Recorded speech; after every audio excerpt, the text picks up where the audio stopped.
The first child who was allowed to be useless. In a world of hunger, cold, predators, and danger, a child should have been a problem. Too small to hunt, too slow to migrate, too weak to fight. Too loud to hide, too curious to stay safe. From the cold logic of survival, children were simply inefficient.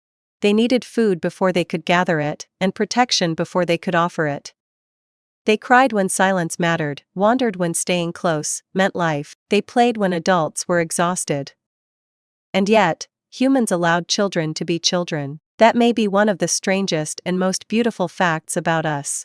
In the prehistoric world, play should have been a luxury, but it was not. Children played with stones, chased each other, copied hunters with tiny sticks. They pressed hands against cave walls and made marks in the mud. They asked questions with their bodies long before they could understand the answers. Why would a species under constant pressure allow this? Why allow a child to be useless? Maybe because uselessness was never really useless. Imagine a camp near the edge of a forest where the adults are working. Someone scrapes a hide, repairs a tool, or watches the horizon. A fire burns low, while near the edge of camp, a child holds a stick like a spear. They aim it at an imaginary animal, they stumble, and they laugh. Another child falls dramatically, pretending to be the prey. An adult looks over, maybe tired, maybe annoyed, but no one stops them. Because this is not just play, this is rehearsal. The child is learning balance, aim, timing, fear, and confidence. The body learns before the mind can explain. A child pretending to hunt is not wasting time. They are practicing survival in a world gentle enough to let mistakes happen. That may be the secret power of childhood. Childhood creates a protected space for failure. Adults cannot afford too many mistakes. A failed hunt means hunger, a wrong plant means poison. A wrong path means death. But children can make small mistakes inside the circle of protection. They can fall, miss, copy, test, imagine, and try again. Through play, the dangerous world becomes understandable. This is true. Even now, a child building a tower is learning structure. A child playing chase is learning bodies and distance. A child pretending to be someone else is learning social life.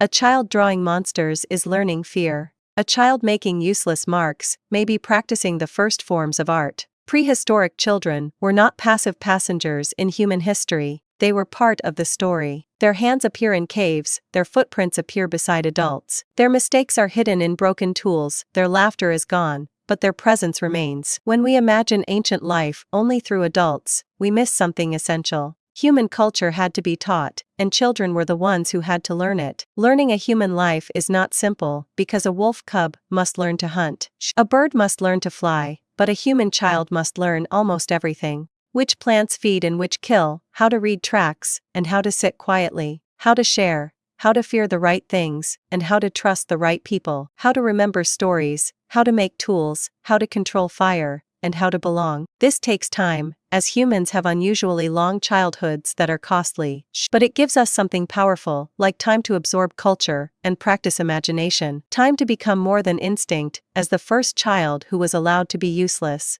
Maybe they seemed like a burden, but inside that burden was the future of the group. A child playing with a stone might become the adult who improves a tool. A child drawing lines in dirt might become the one who paints a cave wall. A child asking why might become the one who notices a new pattern in movement. A child pretending might become the first storyteller, where useless play becomes invention. A tool begins as experiment, art begins as marks, and music begins as rhythm. Language begins as sound and imitation, while ritual begins as a repeated gesture. Many of humanity's greatest powers may have roots in play, not separate from survival, because play lets survival become flexible, while a creature repeating what it knows is trapped. A creature that can play can imagine alternatives, like what if the stone is held differently, what if the stick flies farther, what if the animal can be tricked, or the story changes. What if the child sees what the adult no longer notices in this ordinary world? Children are dangerous to tradition because they are not fully trained by it yet. They ask with their hands and they test with their bodies, seeing with fresh vision.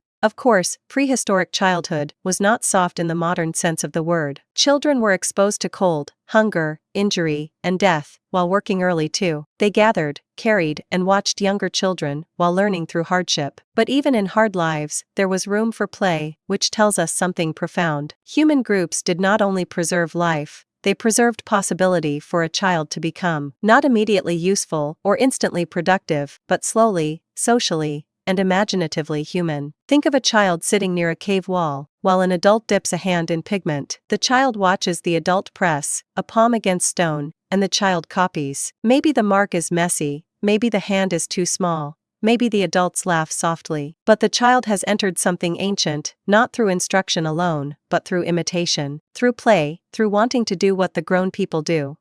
That is how culture moves forward, not as information alone, but as desire. Children want to join the human world. They want to hold the tool, touch the fire, wear the ornament, hear the story again, walk where the adults walk, pretend until pretending becomes skill. The first child who was allowed to be useless was not useless. They were becoming useful in the deepest possible way. They were learning how to be human. And maybe that is why adults tolerated the noise, the mistakes, the questions, the wasted materials, the silly games, the small footprints everywhere. Because without children, there is no future. But without childhood, there is no culture. A group can reproduce without play, but it cannot easily become imaginative without it. There is also something emotional here. To protect a child is an act of faith. The child cannot repay you today, maybe not tomorrow, maybe not for years. Caring for a child means investing in a future you may never see. This is one of the most human things we do. We feed what is not yet useful.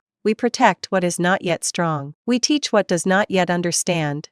We love what cannot yet repay us. That ancient patience built the human world. Every school, every story, every toy, every drawing on a refrigerator, every parent watching a child play instead of work. All of it echoes a prehistoric decision. Let them play, let them learn, let them be small, a little longer. In a brutal world that was not obvious, but our ancestors made space for it. Maybe around the fire, maybe in the mud, maybe near the cave wall, maybe in the footprints of children running beside adults. The first child who was allowed to be useless may have held a stick, chased a shadow, and laughed at nothing, but somewhere inside that laughter was the beginning of art, invention, and culture. Survival kept humans alive, but play may have taught us how to become human.